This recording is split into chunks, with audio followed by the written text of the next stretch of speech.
ดีเลยนะ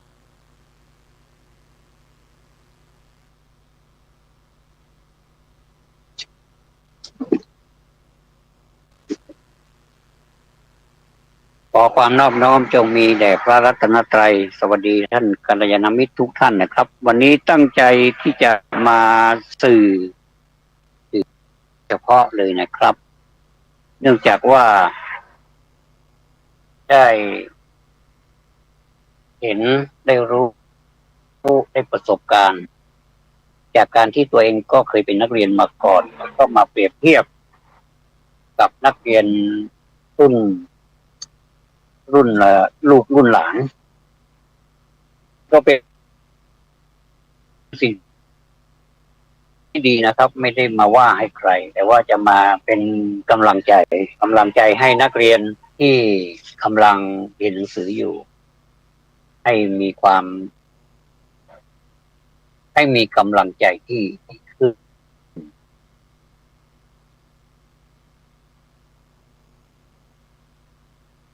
เพราะว่าการศึกษานั้นเป็นส่วนหนึ่งของชีวิตที่เรื่อยๆใช่ว่าจะศึกษาแต่ในระบบอย่างเดียวแต่เป็นการศึกษาจากประสบการณ์แวดล้อมต่างๆที่เราได้ประสบ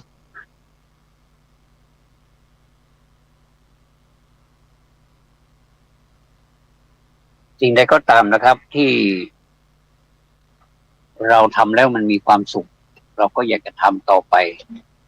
แต่ถ้าหากว่าเราทำแล้วมันมีความทุกข์เราก็ไม่อยากจะทำเป็นธรรมชาติของมนุษย์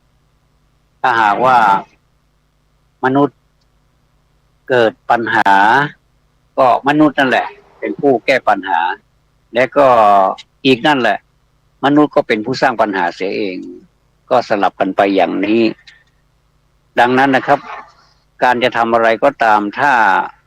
หากว่าเราอาศัยกรอบหรือว่ากติกาหรือว่าระบบอย่างเดียวนั้นมันก็ไม่ได้มันจะต้องมีอย่างอื่นเข้ามาร่วมด้วยถ้าหากว่าเราคิดว่าอะไรก็ตามมันจะต้องอยู่ในกรอบหมดเนี่ยเราก็รู้สึกอึดอัดเหมือนกับรูปภาพที่อยู่ในกรอบแต่ว่าถ้าหากว่าไม่อยู่ในกรอบเลยก็ไม่ได้มันจะต้องอยู่ในกรอบบ้างออกมานอกกรอบบ้างชมนกชมไม้บ้างเนี่ยเป็นธรรมดาถ้าหากว่าเราอยู่แบบอึดอัดสมมติว่าครูก็สอนนักเรียนแบบอึดอัดแล้วก็นักเรียนก็เรียนแบบอึดอัดแล้วก็ความอึดอัดทั้งสองฝ่ายก็มารวมกันเป็นสองอึดอัดแล้วก็ไปหาผู้อำนวยการอีกครูประจำชั้นไปหาผู้อำนวยการอีกผู้อำนวยการก็อึดอัดรวมแล้วนะครับเท่ากับทั้งโรงเรียนก็อึดอัดไปทั่วหมดเลยมันจะต้องมีอะไรก็พูดจากันที่ผมพูดได้อย่างนี้เพราะผมเคยเห็นประสบการณ์ว่าทำไมครูในโรงเรียนทำไมเครียดกันนักรวมทั้งผมด้วยที่ประสบกับปัญหาที่นักเรียนไม่ได้ให้ความสนใจเท่าที่ควรแต่ก็คิดไปคิดมาก็เป็นเรื่องธรรมดาของเด็กๆซึ่งเด็กนั้นมีธรรมชาติที่เปลี่ยนเร็วอยู่แล้วนะครับจิตใจเขาไม่ได้ไปกับเราที่เราหยิบยื่นให้เราตั้งอกตั้งใจจริงๆที่จะหยิบยื่นให้ด้วยความสงสารด้วยความเมตตาแต่เขาก็ไม่ได้รู้ตัวหรอกนะว่าเขาไม่ได้สนใจเขาก็คงคิดว่าถ้าเผื่อว่าคิดได้ก็คงคิดว่าเรานี่เมตตาเขาไม่ว่าเขาจะซุกซนไม่ว่าเขาจะดื้ออะไรก็ตามเนี่ยก็เราก็เขาก็คิดว่าเราอภัยให้ต่างคนต่างคิดนะครับครูบาอาจารย์ก็คิดว่าทำไมนักเรียนไม่ได้สนใจเรื่องการเรียนเลย นักเรียนก็เข้าใจว่าเราเป็นเด็กอยู่เราทำอย่างนี้ก็คงจะไม่ผิดอะไรมาก ก็เลยตามเลย ก็เป็นอย่างนี้นะครับ ไม่ว่าจะเป็นที่ไหน ก็จะเป็นอย่างนี้ แต่ว่าวันนี้ก็ไม่ได้ว่าแล้วไปตามธรรมชาติที่มันเกิด แต่ว่าจะมาให้ข้อคิดข้อเห็น ให้เป็นสิ่งที่มีประโยชน์ที่เราหมายถึงนักเรียน เรานี่หมายถึงนักเรียนที่จะพึงจะกระทำต่อคุณครู และก็ต่อตัวเองต่อโรงเรียน ต่อมารดาบิดาคุณแม่คุณพ่อนะที่ผมพูดนี้ไม่ได้พูดกลับกันนะครับ จริงๆแล้วพูดตามภาษาบาลีเพราะว่ามาตาปิตุนะขึ้นมาตาก่อนแล้วก็ปิตุทีหลังมาตาปิตุเวลาเราจะถวายภัตตาหารไม่ว่าจะเป็นภัตตาหารธรรมดาหรือว่ามัตตกะภัตตาหารหรือว่าคือความหมายก็คือมัตตกะก็คือให้ผู้ตายให้ผู้ที่เสียชีวิตไปแล้วเนี่ยมัตตกะมัตตะแปลว่าตายแล้วนะมัตตกะภัตตาหารก็คือถวายอุทิศให้ผู้ตายแล้วแต่ถ้าสมมุติว่าไม่มีคำว่ามัตตกะก็แสดงว่าถวายให้เป็นธรรมดาไม่ให้ผู้ตายแต่ว่าโดยรวมแล้วก็คืออันนี้นิดหน่อยนะเนี่ยแทรกเข้าไปนิดหน่อยถ้าโดยรวมแล้วก็คือแม้จะไม่มีภัตตกะแต่เราก็ยังอดไม่ได้ที่เราจะแผ่กุศลนี้ไปให้ปิยชนทั้งหลายทั้งที่เราไม่ได้พูดเป็นภาษาบาลีแต่เราก็สามารถที่จะโยกเข้ามาได้อันนี้นะครับมันเป็นลีลาของภาษาสมมติว่าเราไม่ได้ปิยชนไม่มีในภาษาบาลีแต่ว่าเราเอามาใช้ในความหมายของปิยชนทั้งหลายมีมารดาบิดาเป็นต้นด้วยจากตัวนั้นนะอาทีนันจะนั่นแหละจากตัวนั้นแหละกับด้วยจะอันหนึ่งก็ได้แปลว่าอันหนึ่งก็ได้แปลว่าด้วยก็ได้อันนี้พูดถึงภาษาบาลีนิดหน่อยนะก็เมื่อเรามีความรับผิดชอบอย่างนี้นะผมเชื่อว่านักเรียนก็คงจะมีอะไรที่ตั้งใจมากขึ้นโดยที่ว่าไม่ทำความอึดอัดให้แก่คุณครูที่ผมพูดนี้ผมยืนยันได้เลยว่ามีคุณครูเวลาที่มาสนทนากันเนี่ยครับคุณครูก็สนทนากันเรื่องนักเรียนนั่นแหละบอกว่าคุณครูก็ถอนหายใจบอกว่าโอ้โหมันก็ทำใจท่านพูดอย่างนี้ทำใจโอ้แสดงว่าทำใจนี่แล้วก็ทำสีหน้าไม่ค่อยสบายด้วยนะก็ต้องแสดงว่ามีความทุกข์เหมือนกันคุณครูก็มีความทุกข์แต่ส่วนนักเรียนนั้นจะมีความทุกข์หรือเปล่าไม่ทราบแต่นักเรียนไม่สนใจไม่ได้มีความให้ความสำคัญอะไรก็เลยไม่รู้สึกอะไรแต่ว่าคุณครูรู้สึกนะคุณครูรู้สึกว่าทำไมวันนี้เราตั้งใจสอนดีเหลือเกินแต่ทำไมนักเรียนไม่ตั้งใจเรียนอย่างเนี้ยเรื่องแบบนี้มันเป็นเกิดขึ้นทั่วไปนะครับไม่ว่าจะเป็นพระเวลาพระขึ้นเทศนี่ยกตัวอย่างพระขึ้นเทศบนธรรมาสน์เนี่ยพระนี่ท่านกำลังจะพูดถึงพระพุทธพจน์คำของพระพุทธเจ้าขึ้นภาษาบาลีก็เป็นภาษามคธอยู่แล้วนะก็มันก็ประหนึ่งว่าเวลาที่ท่านนะโมตัสสะภะคะวะโต3 รอบนะข้า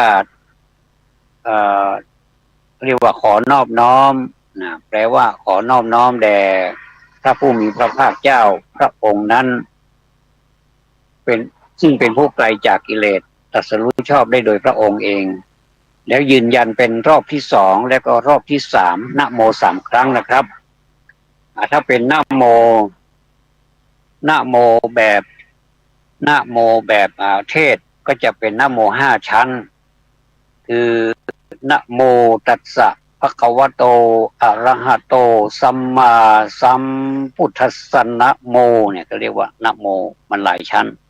ถ้าเป็นนะโมสวดก็เป็นนะโมธรรมดานะโมให้ศีลก็เป็นนะโมธรรมดาอันนี้เราก็จะแทรกไปด้วยหลายท่านก็คงจะสงสัยเหมือนกันว่าเอ๊ะทำไมเวลาพระนะโมแล้วทำไมนะโมบทเดียวแท้ๆทำไมไม่เหมือนกันก็จะมีความรู้ไปด้วยนะครับขออภัยสำหรับคนที่มีความรู้แล้วนะครับก็จะมาให้คาถาไม่ใช่คาถามหานิยมนะเป็นคาถาหัวใจของผู้รู้อันนี้ก็พูดมาหลายครั้งแล้วเหมือนกันว่าเวลาที่จะไปพูดกับเด็กๆก็จะมักที่จะให้หัวใจของนักเรียนหัวใจของนักเรียนนี่ เป็นหัวใจของนักศึกษาด้วยนะเป็นหัวใจของผู้รู้ผู้ใฝ่เรียนทั้งหลายนักบัณฑิตใช้ได้หมดเลยแต่วันนี้ขอสโคปมาให้นักเรียนฟังว่ามีอะไรบ้างคนที่เคยฟังแล้วคงจะนึกขึ้นได้ว่ากำลังพูดเรื่องอะไรพูดถึงเรื่องฟังนะฟังแล้วก็มีอาจจะไม่ลำดับก็ได้มีการฟังการถามการคิดแล้วก็การเขียนนะอันนี้ไม่ลำดับนะไม่ลำดับหัวข้อเดี๋ยวจะลำดับหัวข้อให้ฟังว่าลำดับที่หนึ่งคือสุตะนะสุตะคือการฟังสองจินตะคือความคิดการคิดเมื่อฟังแล้วก็มาคิดแล้วก็สามถ้าไม่เข้าใจหรือว่าสงสัยแม้แต่สงสัยนิดก็ไม่ควรจะทิ้งไว้ก็ควรจะพยายามถามเขาเรียกว่าปุจฉาเป็นภาษาบาลีปุจฉาแปลว่าอันถามว่าถ้าเป็นการตอบว่าวิสัชนังอันว่าอันตอบว่าเมื่อกี้ปุจฉาแปลว่าอันถามว่าถ้าวิสัชนังแปลว่าอันตอบว่านี่ก็อันที่สี่ก็คือลิขิตก็คือการเขียนครบไหมล่ะมีการฟังการคิดการถามแล้วก็การเขียนถ้าหากว่าปฏิบัติได้ดังนี้แล้วเราก็จะทำอะไรมันก็ได้หมดเลยมันก็จำหมดเลยไม่จำเป็นจะต้องจำจนแบบโอ้โหแบบนกแก้วก็ได้ไม่ต้องจำแบบนกขุนทองก็ได้ขอเพียงให้จำนิดๆแล้วก็เข้าใจหน่อยๆหรือว่าถ้าสนใจจริงๆก็จำไว้มากๆแล้วก็เข้าใจมากๆแต่จะมีผู้ใดที่มันจะจำหมดมันไม่มีมันยากนะมันก็ลืมไปบ้างไอ้ที่มันลืมก็ลืมไปอันนี้คาถากันลืมก็มีนะเดี๋ยวมาพูดถึงคาถากันลืมหน่อยคาถากันลืมนี้เอาไปใช้ในกรณีที่ยิงไม่เข้าฟันไม่ออกไม่ใช่ยิงไม่ออกฟันไม่เข้าไหมไม่ใช่อันนี้อย่าไปคิดว่าคาถาพันนั้นไม่มีอันนี้ไม่ให้แล้วก็ไม่สนใจด้วยนะเป็นคาถาที่ใครก็ตามนำไปใช้แล้วมักจะได้ประโยชน์มักจะได้ประโยชน์ทายดูซิว่ามันจะเป็นประโยชน์อย่างไรบ้างมีหลายคนที่ทายออกทายถูกแสดงความยินดีด้วยนะทายในใจก็ได้ว่ากำลังจะพูดคาถาอะไรก็คาถานี้ก็คือคำเดียวเป็นภาษาไทยมีทอทหารไม่เอกออ่างแล้วก็งองูใครตอบได้ยกมือขึ้นก็คือท่องคือท่องจำคือการดูบ่อยๆการสวดการสาธยายบ่อยๆเหมือนพระสาธยายตอนเช้าสาธยายตอนเย็นแล้วก็นอกจากนี้ก็เป็นส่วนตัวสาธยายเองก่อนที่จะนอนหรือว่าหลายท่านก็คงจะสาธยายมากกว่านี้เราที่ใช้คำว่าสาธยายนี้เราไม่ใช้คำว่าสวดเพราะว่าสวดเนี่ยมันไปพ้องกับศาสนาอื่นซึ่งใช้คำว่าสวดมนต์นี่ก็ไม่ใช่ไม่ใช่พุทธนะมนต์นี่ก็ไม่ใช่พุทธเรียกว่าสาธยายไม่ใ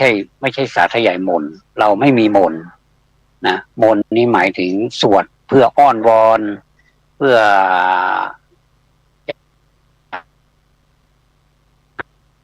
ให้ผู้ที่เราคิดว่าจะให้พรเราได้เนี่ยได้ฟังได้ยินได้ฟังแล้วท่านก็จะให้พรเรา อันนี้เป็นเรื่องของศาสนาแต่พุทธไม่ได้เป็นอย่างนี้ไม่ได้เป็นอย่างนี้นะอันนี้แทรกเข้าไปนี่คำว่าท่องเนี่ยเราจะท่องอย่างไรให้มันจ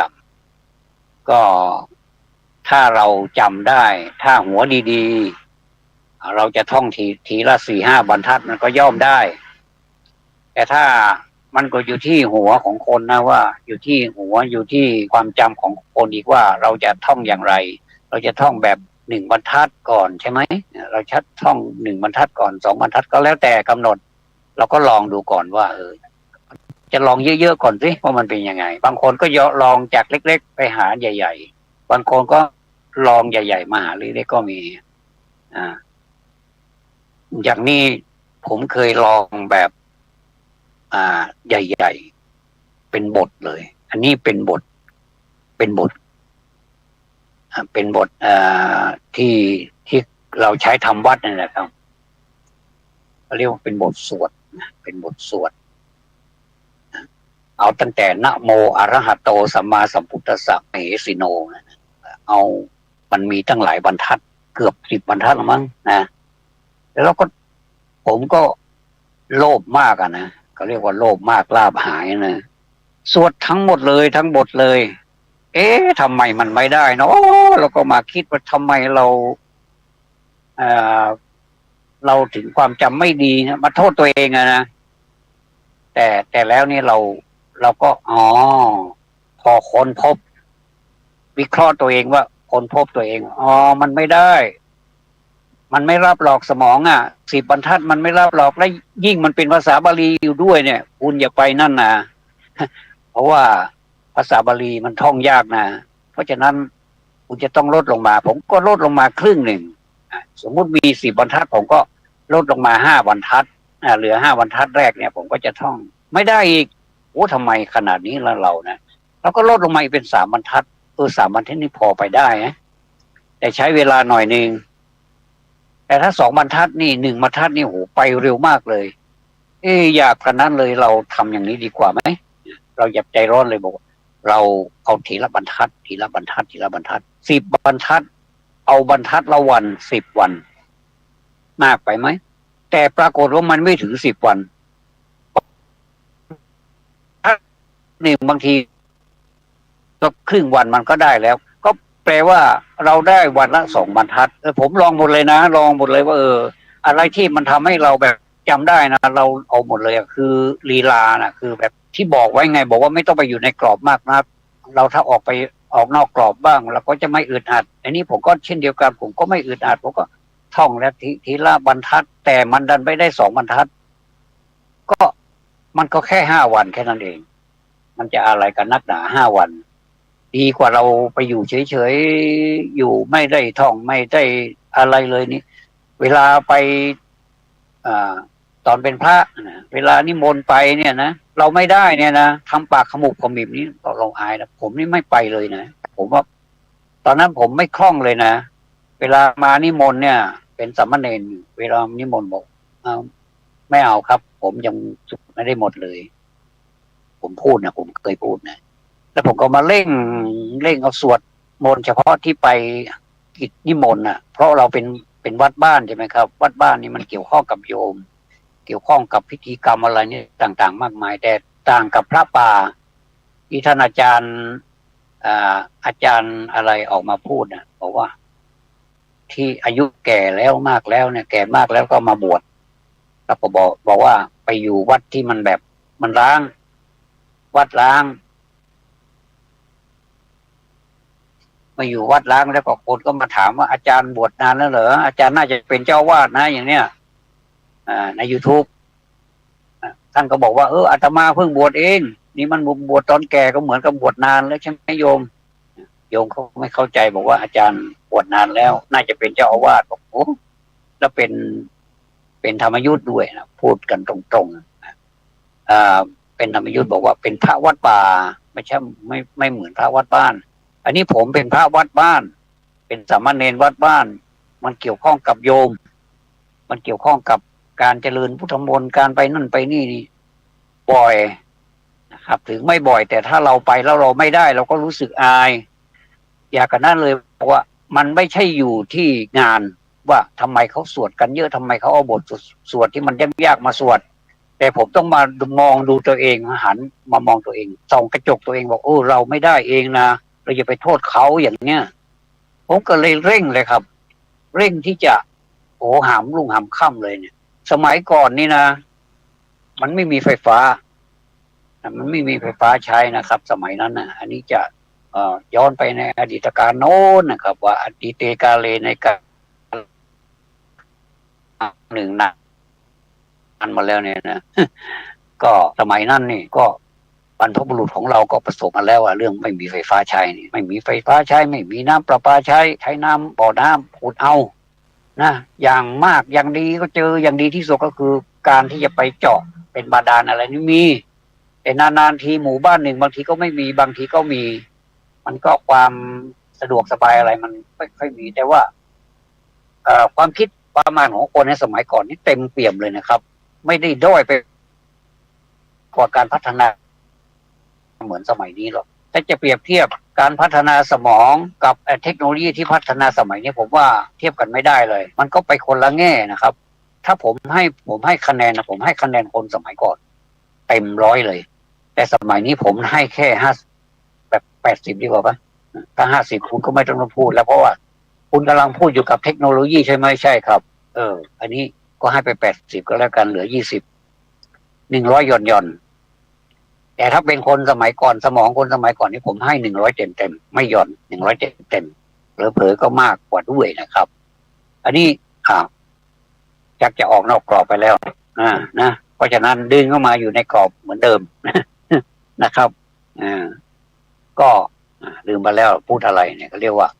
อันนี้จังอันนี้จังความไม่เที่ยงแท้แน่นอนของสังขารความลืมนะอันนี้แหละคือความไม่แน่นอนนี่แหละเราถึงได้ท่องจำบ่อยๆท่องจำถ้าเคยสังเกตเห็นไหมครับว่า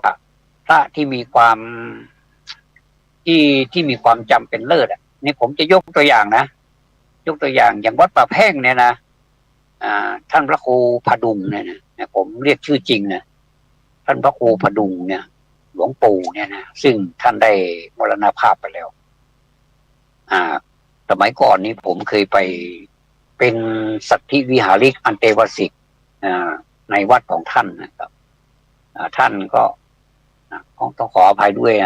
คือพูดถึงเรื่องดีนะท่านก็ทำวัดสวดมนต์เป็นประจำเนี่ยเราก็เป็นสัตถิวิหาริกอันเตวสิกเราอยู่ในโอวาทของท่านเนี่ยแล้วก็เวลาท่านทำวัดเราก็ไปร่วมด้วยทุกครั้งนะไม่ว่าจะเป็นเช้าเย็นตอนเช้านี่ถ้าหน้าหนาวนี่โอ้โหมันแบบสุดยอดนะมันไม่อยากจะตื่นจากที่นอนเลยมันสบาย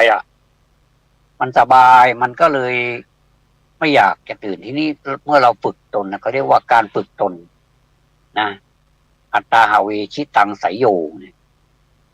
ชนะตนนั่นแหละเป็นดีเนี่ยเราต้องชนะตัวเองเราจะลุกขึ้นมาแล้วก็ล้างหน้าล้างตาโอ้โห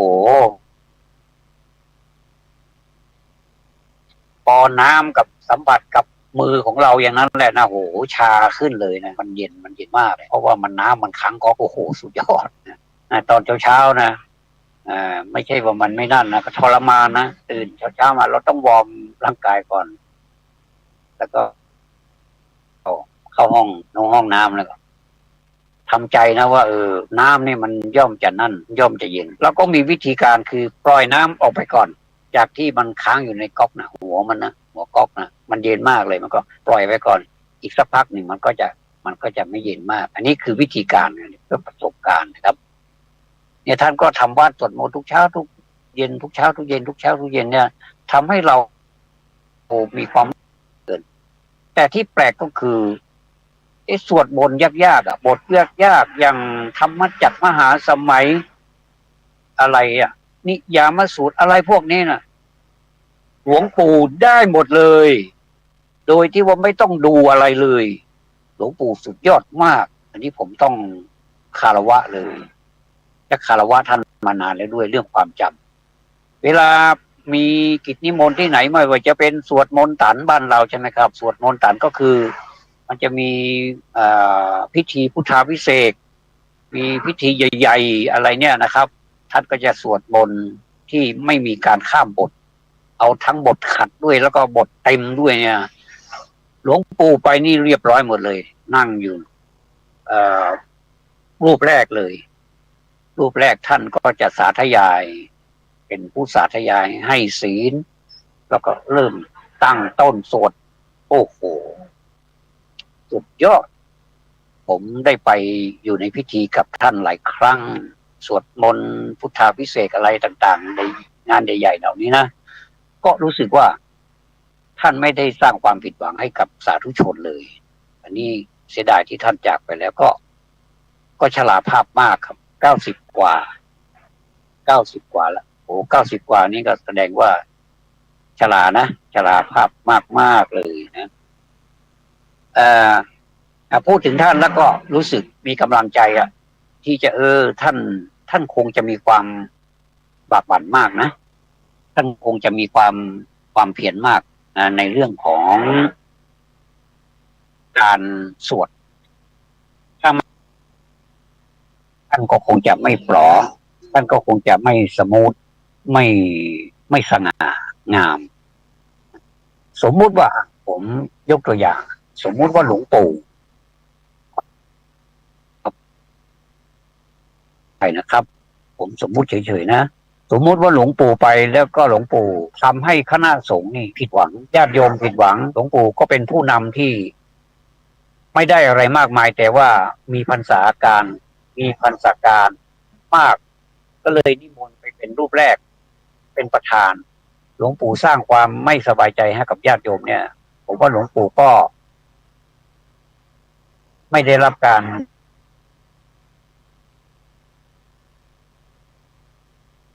ชื่นชมไม่ได้รับการอนุโมทนามาจนตราบเข้าทุกวันนี้แม้แต่หลวงปู่จะจากไปแล้วแต่เราก็ยังนึกถึงท่านอยู่นะนึกถึงในด้านความจำท่านเป็นคนที่พูดตรงพูดตรงมากๆเลยนะบอกว่าถ้าไม่ชอบใครนี่ก็บอกว่าไม่ชอบและพูดท่านจะไม่มีคำว่าอาตมาอันนี้เป็นสัญลักษณ์เป็นเรียกว่าเป็นความเขาเรียกว่าเป็นสัญลักษณ์เป็นอะไรเป็นอัตลักษณ์เป็นอะไรเป็นเอกลักษณ์เป็นเอกลักษณ์ของท่านนะครับว่าท่านไม่พูดอาตมาสักคำเลยนะผมก็แปลกเลยว่าเราจะเอาคำนี้ไปใช้ในบริบทของท่านนี้ได้ไหมแต่จนแล้วจนรอดเราก็พูดไม่ได้เพราะว่าเป็นอัตลักษณ์เป็นเอกลักษณ์ของท่านถ้าจะพูดว่าอย่างไรท่านพูดว่าข้าเป็นภาษาพื้นเมืองว่าข้าบ่เอาคือท่านไม่เอาบอกอาตมาไม่เอาข้าบ่ฮับข้าไม่รับอาตมาไม่รับท่านไม่เคยพูดอาตมาเลยนะท่านบอกว่าข้าไม่ว่าจะเป็นญาติโยมก็ตามไม่ว่าจะเป็นลูกหาอะไรก็ตามเนี่ยก็จะฆ่าหมดเลยแต่ว่าในกรณีถ้านิมนต์ไปพูดเป็นทางการนี่ก็นานๆทีหลวงปู่ก็จะพูดอาตมา แต่นอกนั้นก็จะเป็นฆ่าหมดเลยนะก็ไม่ได้เสียหายอะไรคำว่าฆ่าของท่านนี่นะฆ่าของหลวงปู่นี่ถ้าเราจะเอามาวิเคราะห์นี่ฆ่านี่หมายถึงข้าพเจ้าฆ่าแล้วก็มีเครื่องหมายนะครับเป็นพยานครับพยานน้อยนะฆ่าก็คือหมายถึงข้าพเจ้าแต่ท่านพูดเป็นย่อก็คือฆ่าแล้วก็มีพยานน้อยข้าพเจ้าไม่รับอันนี้ก็สนุกดีเหมือนกันพูดถึงหลวงปู่แล้วก็สนุกดีก็มีกำลังใจดีนะทีนี้เรามาเข้าถึงหัวเรื่องของคำว่าฟังคิดถามแล้วก็เขียนนะเป็นภาษาบาลีว่าสุตะคือการฟังนะจินตะคือการคิดปุถาคือการถามแล้วก็ลิขิตคือการเขียนเป็นโครงโลกนิตว่าสุสดับถ้อยวินยูชนเฮยอิจุงตริตรองดูท่านให้นะปุถามเพื่อเพิ่มพูนสติลิขิตบันทึกไว้เพื่อได้การลืมลองท่องดูสิว่าจะได้ไหมอันนี้คาถานะ ถ้าใครท่องคาถานี้ขึ้นใจแล้วปฏิบัติตามนี้ไม่ใช่ท่องแล้วท่องเฉยๆท่องเอามันไม่ใช่นะอย่ามาท่องเอามันนะใครมาท่องเอามันเดี๋ยวโดนเดี๋ยวโดนก็คืออ่ายังไงจะโดนความไม่จำนั่นแหละทำโทษนะอันนี้ไม่ได้ทำโทษใครนะตัวเองนั่นแหละจะโดนตัวเองทำโทษตัวเองนะว่าไม่จำเพราะไม่ไปเอาไม่ไม่เอาไปปฏิบัติคือท่องนี้จนขึ้นใจเลยโอ้โหเห็นเอ่อนะเห็นเราไหว้พระนี่นะโอ้โหขึ้นใจกันหมดเลยนะแต่เวลาไหว้พระเราบางทีก็เอาไปพันกันหมดเลยก็มีนะเช่นกำลังอรหังสัมมาสัมพุทโธพระกวาธรรมังนามาสามิโอ้โหยุ่งเลยทีนี้นะบางทีก็สวากขาโตพระกวาตาธัมโมสังฆังนามามิเอาละทีนี้อะไรเป็นอะไรก็ไม่รู้มั่วไปหมดเลย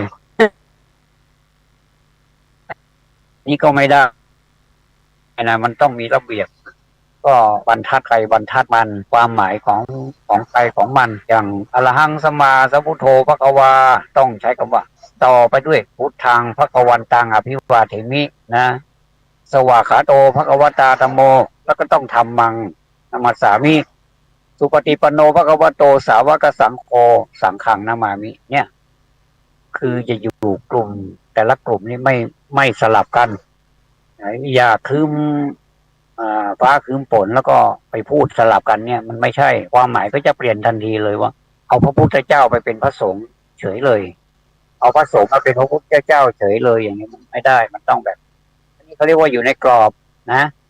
แต่ถ้าอยากจะให้อยู่นอกกรอบก็เหมือนกับว่าเราจะท่องอะไรเราจะทำอะไรที่มันแบบพิเศษสำหรับเราให้เหมาะกับจริตของเราเนี่ยเราจะทำอย่างไรอันนี้เขาเรียกว่าอยู่นอกกรอบตอนนี้ก็อยู่นอกสถานที่นะเนี่ยไม่ใช่อยู่ในบ้านนะเนี่ยอันนี้อยู่นอกบ้านจัดรายการอยู่นอกบ้านอันนี้ก็อยู่นอกนี้9:36ที่จะทำยังไงดีแล้วก็ขับรถอยู่ด้วยนะตอนนี้ก็หยุดขับรถแล้วก็จะลองสตาร์ทเครื่องดูแล้วก็จะขับรถไปด้วยนี่มันจะเป็นอย่างไรนะก็มีผู้ช่วยอยู่ด้วยขอบคุณผู้ช่วยด้วยนะรับบุญรับกุศลด้วยกันอันนี้เป็นการสร้างกุศลนะไม่ได้ไปถวายทานอะไรที่ไหนแต่มันเป็นการสร้างกุศลด้วยการ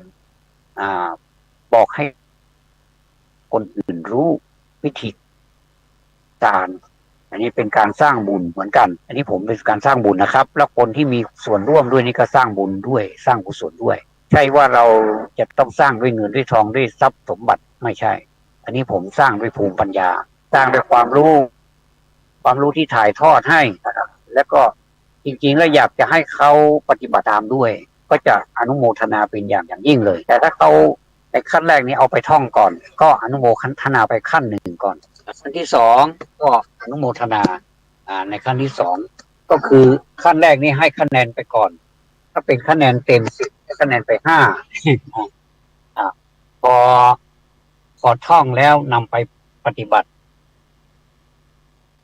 ก็ให้คะแนนอีก5เป็น10นะครับเมื่อเป็น10แล้วก็ให้คะแนนเต็ม10ไม่ใช่8/10ไม่ใช่9/10แล้วไม่ใช่5/10เป็น10/10พอใจไหมพอใจไม่มีใครนะนักเรียนนะอยากจะได้คะแนนแบบ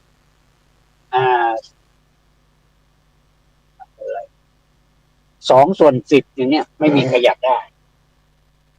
ไม่มีใครอยากได้คะแนนแบบนี้อยากได้คะแนนเยอะๆ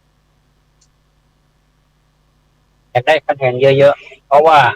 การได้คะแนนเยอะๆนี่มันเท่1ละ2เอาไปอวดคุณพ่อคุณแม่ก็ได้เนี่ยคุณพ่อคุณแม่เพื่อนก็ไม่ดูถูกเราแล้วเราเนี่ยก็1ในตองอูเหมือนกันนะอะไรประมาณไม่ขี้เหร่ยังไม่ได้เนี่ยนะธรรมดาสากลของไทยเราเนี่ยนะคะแนนไทยนี่ครึ่งหนึ่งเนี่ยก็ถือว่าผ่านคะแนนไทยเนี่ยนะ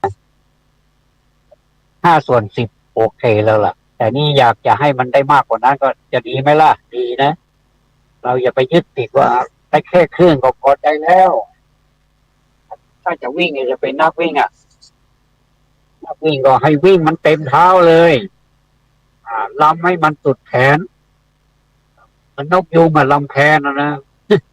นกยูงลำแพนเห็นไหมเวลามันจะลำมันไม่ลำแค่ครึ่งเดียวนะแต่มันลำ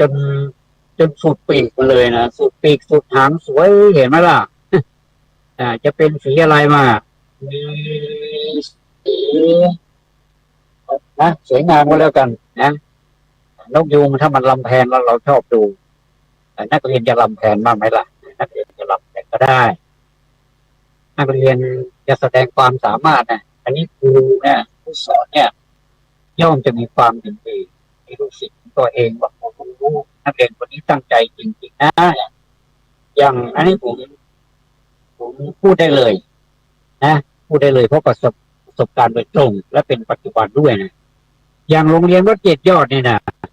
อันนี้จะพูดเลยโรงเรียนวัดเจ็ดยอดเนี่ยโดยมีคุณครูสมัยใจหารเนี่ยนะครูโยเนี่ยนะขออภัยที่เอ่ยนามท่านนะครับก็เป็นครูประจำชั้นแล้วก็เราก็มีโครงการมักคุเทศน้อยแล้วก็มีเด็กหญิงเด็กชายที่มีแววคุณครูก็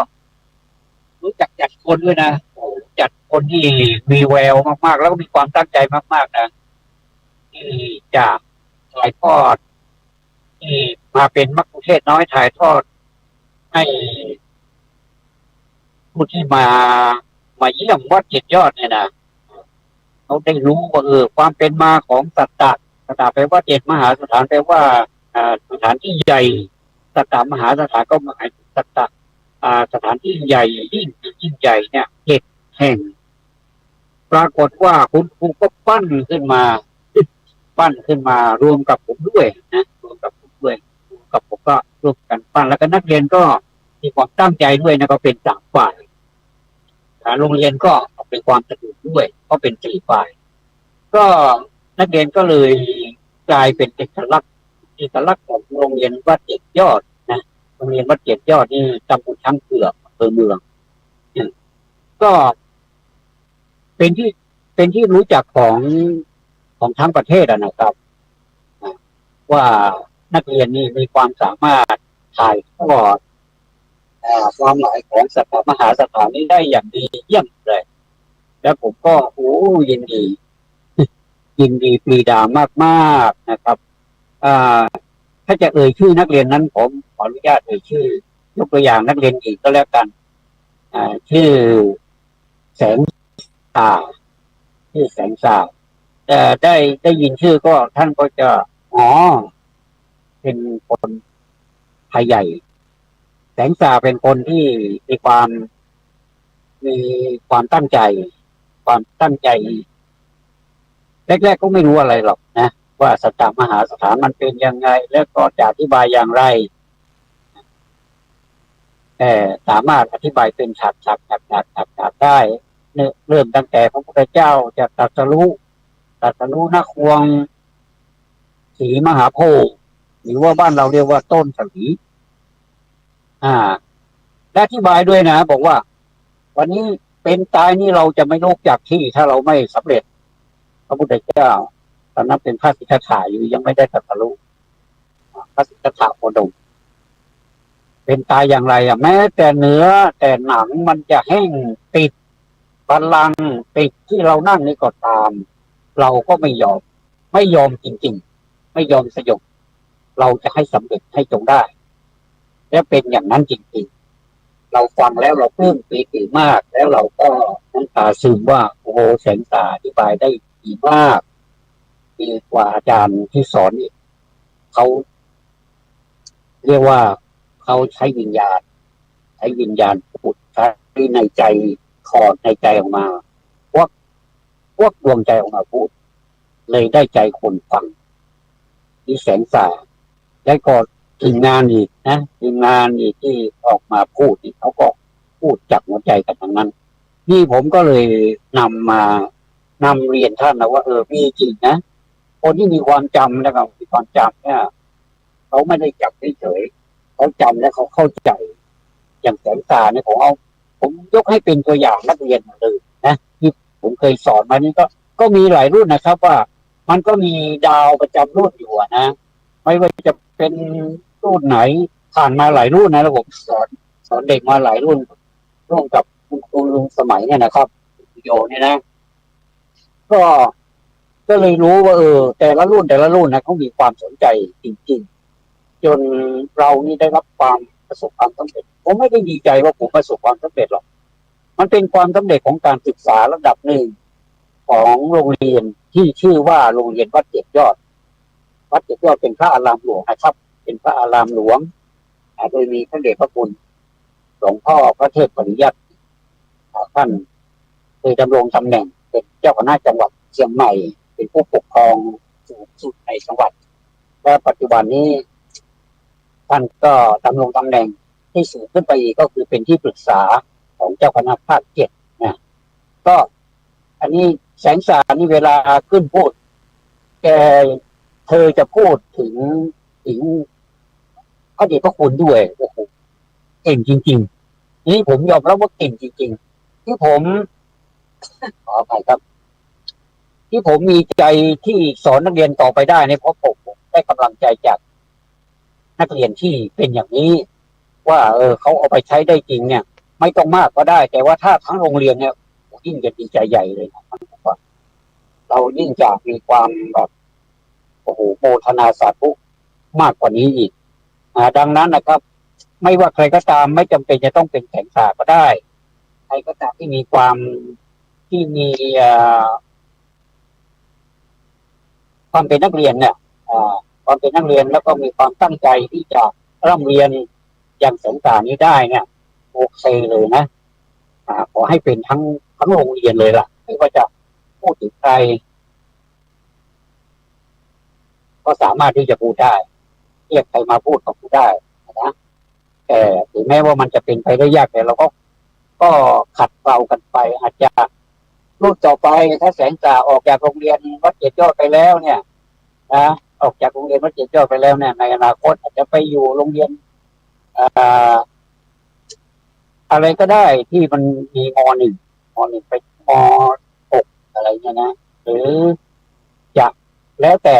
แล้วแต่ชีวิตของคนเขาจะวางเป้าว่าเขาจะไปทางไหนก็แล้วแต่ก็ขอให้มีความสำเร็จตลอดไปก็แล้วกันพร้อมทั้งนักเรียนคนดีๆด้วยก็แล้วกันนะเดี๋ยวจะน้อยใจอีกว่าไม่อวยพรอันนี้เลยยกตัวอย่างนี้ให้เห็นชัดๆเป็นปัจจุบันอย่างนี้นะครับทีนี้มาทำไมแสงสาถึงเป็นคนที่มีความจำและมีพูดได้ถึงขนาดนี้พวกหัวใจมาพูดได้ถึงขนาดนี้ผมว่าถ้าจะวิเคราะห์ดูนะครับเพราะว่าแสงสานี่ใช้สุจิบุริไงสูคือการสดับเนี่ยเวลาผมสอนในห้องนะแสงสาจะมีคำถามมากกว่าคนอื่นผมว่าดีใจมากที่ถามถ้านักเรียนพากันเงียบหมดนี้เราเดาไม่ออกนะว่านักเรียนเข้าใจที่เราพูดหรือเปล่าหรือเขาเข้าใจกันหมดแล้วหรือว่าเขาอยากจะเลิกผมว่าอันหลังนี่มากกว่านะนักเรียนอยากจะเลิกมากกว่าเพราะว่านานนั่งนานมาแล้วบอกอยากจะเลิกนี่อยากจะออกไปเล่นยืดเส้นยืดสายอันนี้ก็เห็นใจนะแต่ว่าแสงตาไม่เป็นอย่างนั้นแสงตานั่งมีสมาธิมากแล้วก็จะจับประเด็นที่เราพูดไปนี้ว่าเมื่อกี้อาจารย์พูดถึงเรื่องนี้หนูไม่เข้าใจขออธิบายให้ฟังโอ้ผมขนลุกเจอลูกศิษย์แบบนี้ด้วยหรือผมอยากเจอทั้งห้องแหละคนนั้นก็ถามหน่อยคนนี้ก็ถามนิดนึงอยากเจอเนี่ยไม่ใช่ถามรองภูมินะถามแบบไม่เข้าใจจริงๆอ่ะเนี่ยผมก็เลยถามกลับว่าเมื่อสักครู่เนี่ยวันนี้อาจารย์พูดถึงเรื่องอะไรเนี่ยแล้วก็เลยถามว่าพุทธะแปลว่าอะไรเนี่ยมันแปลว่าอะไรเข้าใจไหม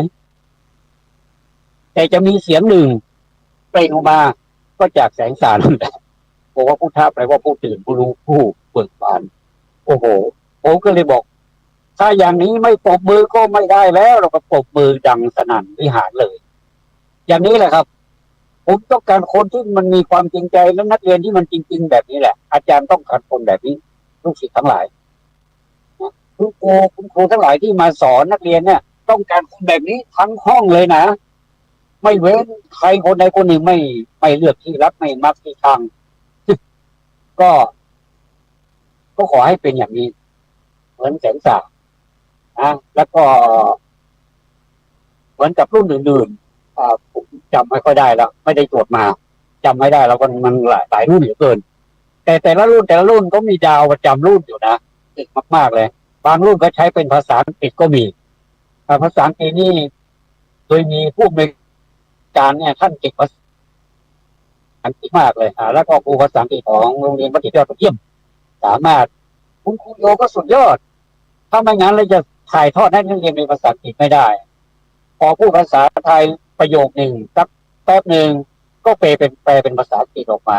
โอ้โหถ้าอย่างนี้ถ้าผมไม่ไปอัพตัวเองนี่ก็ไม่รู้จะพูดยังไงแต่ผมต้องอัพตัวเองว่าภาษาอังกฤษของเราต้องใช้ได้นะเวลานักเรียนถามมานี่เราตอบไม่ได้นะนี่ผมก็มีโครงการนะว่ามีมานานแล้วแหละว่าสมทานศีลเนี่ยนะศีลห้านี่นะเดี๋ยวดูนาฬิกาด้วยมุมซ้ายดูนาฬิกาด้วย9 โมง9:509:50 นาทีตอนนี้9:50 นาทีขอบคุณผู้ช่วยนะครับมีผู้ช่วยถือมือถือให้ด้วยเนาะถ้าไม่งานนี้จะพูดไม่ได้ขับรถด้วยนะครับก็ไม่เป็นไรนะผมไม่ได้ถือมือถือเองพูดไปด้วยนะก็แสดงว่าเราต้องใช้สมาธิไปด้วยนะเมื่อกี้พูดอะไรมาพูดถึงศีลห้าผมก็เอาเป็นภาษาอังกฤษมาท่องดูนะปรากฏว่ามันท่องได้หมดตั้งแต่นะโมตัสสะไปจนถึงวิโสทะเยแล้วก็เอาไปถ่ายทอดให้นักเรียนผมว่าในเทอมนี้จะทันหรือเปล่าจะไม่ทราบอาจจะเป็นเทอมใหม่เพราะว่าที่ถ้าเป็นนาเมษาก็หยุดไปมันก็หยุดเทอมใหญ่ปิดเทอมใหญ่ไปเลยแล้วก็จะเปิดเอาพฤษภาก็จะเป็นปีการศึกษาใหม่นักเรียนรุ่นเก่าที่เป็นรุ่นของแสงสารนี่ก็จะออกไปสู่เหมือนกับนกที่บินออกที่ไกลขึ้นมีปีกที่แข็งขึ้นมีขาที่ยืนอยู่บนขาตัวเองที่มั่นคงแข็งแรงขึ้นอย่างเนี้ยก็จะมีเด็กรุ่นใหม่ขึ้นมาแทนแต่เด็กรุ่นใหม่ที่มาแทนก็ไม่ใช่ใครที่ไหนก็คือป .5 นั่นแหละที่ผมเคยสอนนั่นแหละเยอะด้วยนะท่าน20 กว่าคนก็จะขึ้นมาต่อจะให้เนี่ยมีโครงการนึงจะให้เขาเรียนเรียนเบญจศีลเนี่ยเป็นภาษาอังกฤษแล้วผมมีความคิดนะโอ้ไฟสูงมากเนี่ยไม่ใช่มักใหญ่ไฟสูงนะเป็นคนที่มีความตั้งเป้าไว้สูงส่วนจะสำเร็จหรือไม่นั้นไม่ทราบเราจะสำเร็จคนหนึ่งเป็นตัวอย่างละเราจะท่องให้นักเรียนดูและให้นักเรียนดูด้วยว่าเราท่องได้ไหมพูดได้ไหมเนี่ยแล้วก็จะให้นักเรียนนี่มาฝึกอย่างไม่ได้ในเรียนในห้องเรียนเนี่ยผมว่าถ้าได้หมดก็ดีนะแต่ถ้ายังไม่ได้เนี่ยมี20 คนนะได้สัก2 คนนี่ก็ดีใจแล้วนะครับผู้ชาย1 คนผู้หญิง1 คนแล้วผมจะพานักเรียนที่ท่องได้เนี่ยไปสู่สถานอื่นสถานศึกษาอื่นๆอย่างมีงานสำคัญทางพุทธศาสนาอะไรเนี่ยผมจะนำเสนอว่านักเรียนโรงเรียนวัดเจ็ดยอดจะนำเสนอในการสมาทานเบญจศีลเป็นภาษาอังกฤษโอ้โหผมไปความมากหรือไม่ถ้าไม่เป็นเบญจศีลก็จะเป็นอาราธนาพระปริตก็ได้เพราะมันไม่ยาวก็ได้เดี๋ยวคิดดูก่อนนะครับว่าจะทำยังไงถ้านักเรียนมันยากเกินไปเราก็จะเปลี่ยนเวอร์ชันก็ได้ไม่เป็นไรมันมีหลายเวอร์ชันนะครับเป็นภาษาอังกฤษด้วยหลายเวอร์ชันก็ในเมื่อมันมีหลายเวอร์ชันเราก็สามารถที่จะยักย้ายได้เดี๋ยวบอกด้วยนะครับว่าถ้ามัน9:55ผมก็จะพอแล้ว